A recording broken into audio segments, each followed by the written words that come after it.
America Donald Trump ने इतिहास की अपनी जिंदगी की सबसे बड़ी गलती कर दी है। उसने ईरान की नब्ज उसके दिल पर जो है वार कर दिया है। कल रात में भारत के समय अनुसार रात को 4 बजे वो B2 बॉम्बर स्टील ले जाता है जो यूएस एयरबेस से उड़ता है और ईरान के खार्ग आइलैंड पर जाकर उसके मिलिट्री बेस को उड़ा देता है। और ट्रंप ट्वीट करके ये खबर देते हैं, सूचना देते हैं और दावा करते हैं कि उन्होंने ईरान की तमाम मिलिट्री बेस जो है वो उड़ा दिए हैं खार्ग आइलैंड पर, लेकिन उन्होंने रिफाइनरी को कुछ नहीं किया है, उसको बचा के रखा है। अब इसके पीछे क्या है? क्या ये एक डर है या गीदड़ भपकी है या फिर आने वाले प्रलय का कोई संदेश है? सोचिए, अगर ईरान के खार्ग आइलैंड पर नुकसान होता है, जिसको कहा जाता है कि ये रेड लाइन है, अगर ये रेड लाइन क्रॉस कर दी तो फिर ईरान आपा खो देगा। और उसने इसका जवाब भी देना शुरू कर दिया है।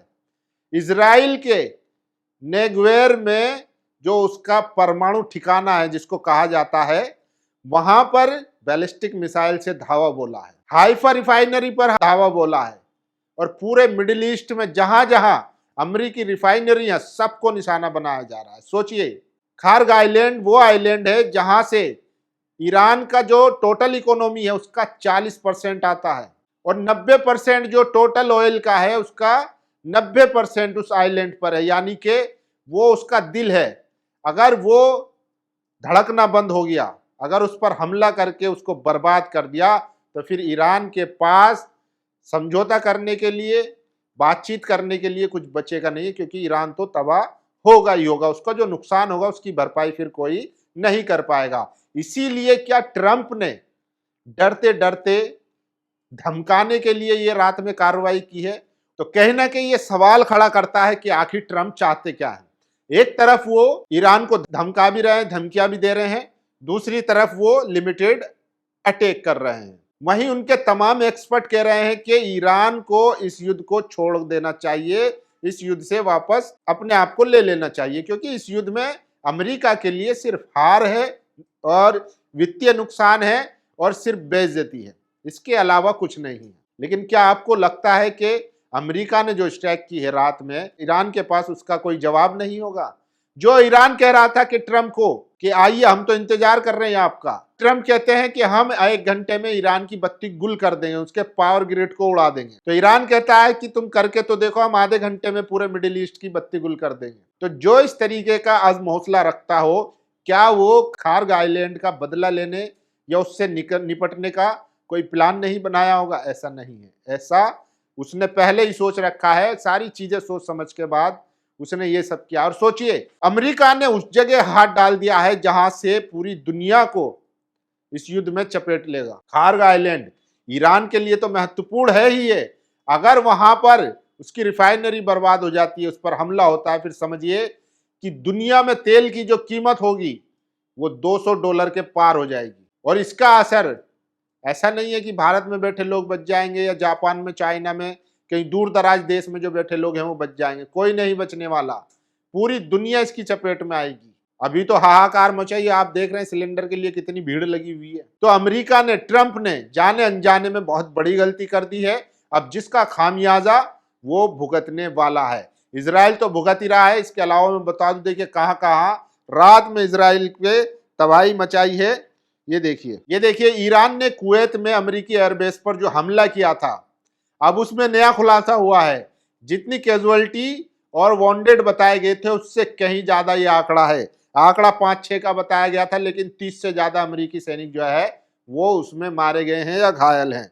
तो धीरे धीरे नए जो है वो खुलासे होते जा रहे हैं। और ये देखिए, ट्रंप के जो एडवाइजर हैं वो ट्रंप को कह रहे हैं कि आप जो है अपने आप को विजेता घोषित करो और इस युद्ध से बाहर निकलो। ये ट्रंप के एडवाइजर कह रहे हैं। तो ये युद्ध अमेरिका के लिए कितना खतरनाक साबित होता जा रहा है, ये भी समझने की जरूरत है। और ये देखिए, ईरान ने नेगेव में इजरायली सैन्य जहां परमाणु होने की आशंका है कि ठिकानों पर हाइपरसोनिक से हमला किया है। ये ईरान ने मिसाइल दागी है रात में, देखिए। और ये देखिए किस तरीके से ये है यहूदियों के रब्बी डेविड मीरबार, ये भी एक हमले में मारे गए हैं।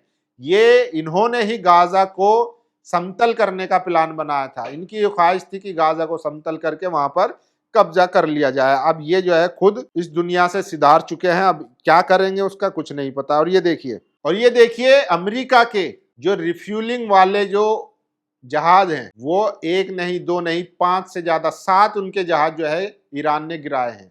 उनके प्रवक्ता ने अमेरिका को रोस्ट करते हुए भी कहा है कि क्योंकि अमेरिका कह रहा था कि ये फ्रेंडली उसमें जो है ये गिर चुका है, इसे किसी ने मारा नहीं है, तो उन्होंने इसी पर जो है मजा लेते हुए अपना बयान भी दिया है। और देखिए 5 air force refuelling plan hit Iranian strike on Saudi Arabia. 5 जो है रिफ्यूलिंग प्लान जो है वो मारे जा चुके हैं। ईरानी हमले में इजराइल के सबसे महत्वपूर्ण अस्कनाजी प्रमुख रब्बी मीर बेर की मौत। रब्बी कलमन मीर बेर इजराइल के अस्कनाजी प्रमुख रब्बी और रब्बी नेट काउंसिलिंग के अध्यक्ष थे। ये वह व्यक्ति है जो गाजा को मिटा देना चाहता था, तो ये व्यक्ति मारा गया है। और सोचिए अमेरिका के जो उपराष्ट्रपति है जेडी विंस, वो भी कह रहे हैं, मतलब उनको भी लगता है कि ये जो युद्ध है वो ट्रंप के लिए व्यक्तिगत बन चुका है। अमेरिकी जनता साथ नहीं है, यूरोपीय कंट्री साथ नहीं है, दुनिया भर से कहीं समर्थन नहीं मिल रहा है, इसीलिए वो जो है इंतजार कर रहे हैं, वो खुलकर ट्रंप के साथ नहीं है।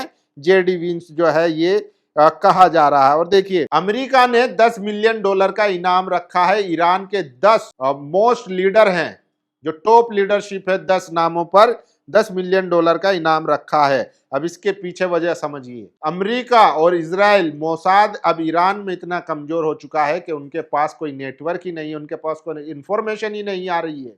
यानी कि आयतुल्लाह खामनी साहब की शहादत के बाद मोसाद और CIA के एजेंटों को चुन चुन कर मारा गया है।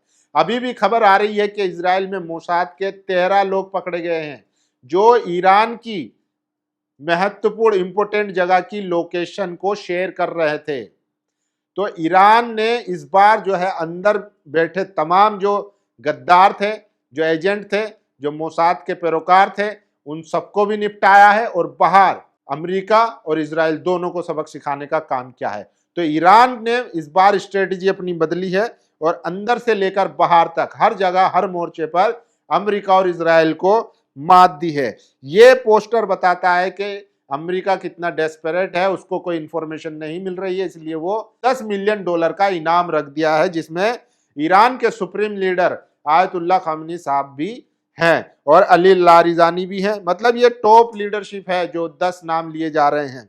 और सोचिए इसके अलावा नेतन्याहू खुद ये कबूल कर चुके हैं, अमेरिका और इजराइल ने जो मिलकर स्ट्राइक की थी ईरान पर रिजीम चेंज करने के लिए, वो नहीं हो पाएगा। यानी कि वो जानते हैं कि ईरान को झुकाना बहुत मुश्किल है, इसीलिए वो चाहते हैं। देखिए इस वक्त जो है इजराइल ईरान पर हमले कम कर रहा है, वो लेबनान में ज्यादा स्ट्राइक कर रहा है, क्योंकि उसको लग रहा है कि जो हमारे पास है उसी को बचा लो, क्योंकि वहां पर हिजबुल्ला और हूती ने भी मोर्चा खोल रखा है। इसीलिए वो जो है लेबनान पर जो उसका कब्जा किया हुआ है उसी को बचाने की कोशिश कर रहा है। उसको पता है कि ईरान को जितना उन्होंने समझा था उससे कहीं बड़ा ताकतवर वो निकला है। और देखिए कल रात में जो तबाही मचाई है उससे आप अंदाजा लगा सकते हैं। ये देखिए ये है तेल अवीव की वो तस्वीरें जो आप देखना चाहते हैं। ये देखिए कैसे तबाही मचाई है। Under the fire of Iranian missile the situation is terrifying, the destruction is immense and the casualty are even greater.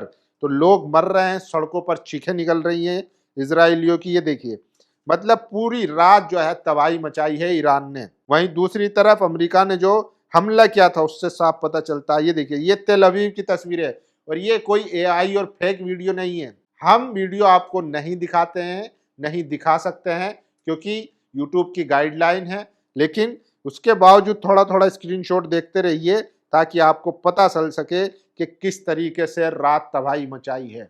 बता रहा हूं कि 6500 से ज्यादा बिल्डिंग तबाह हो चुकी है इजराइल में। और जो लोग नेतन्याहू की मौत की खबर को फर्जी बता रहे हैं उनको ये भी समझना चाहिए कि जो अपनी बिल्डिंग की गिरने की खबर बाहर नहीं आने देना चाहता है वो भला अपने नेता के मरने की खबर को कैसे आने देगा। हालांकि कंफर्मेशन होना अभी भी बाकी है, लेकिन ये बहुत ज्यादा लोगों में चर्चा है कि नेतन्याहू इस बार मारा जा चुका है। हालांकि उसके भाई, बेटे, उनके मंत्री और वो जो रब्बी हैं एस्कलोन के, वो सब तो मतलब लापता है या ज्यादातर गायब है। बाकी ये है कि ट्रंप ने जो शुरुआत की है खार्ग आइलैंड पर हमला करके अब वो पूरी दुनिया में एक नया तबाही मचाएगी और इस युद्ध को और बड़े पैमाने पर एस्केलेट करेगी और इसके नतीजे जो आएंगे वो दुनिया के लिए, मानवता के लिए, इंसानियत के लिए बहुत खतरनाक होने वाले हैं।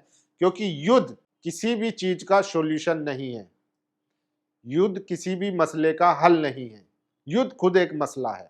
बाकी आप लोग क्या सोचते हैं, अपनी राय जरूर दीजिए। शुक्रिया।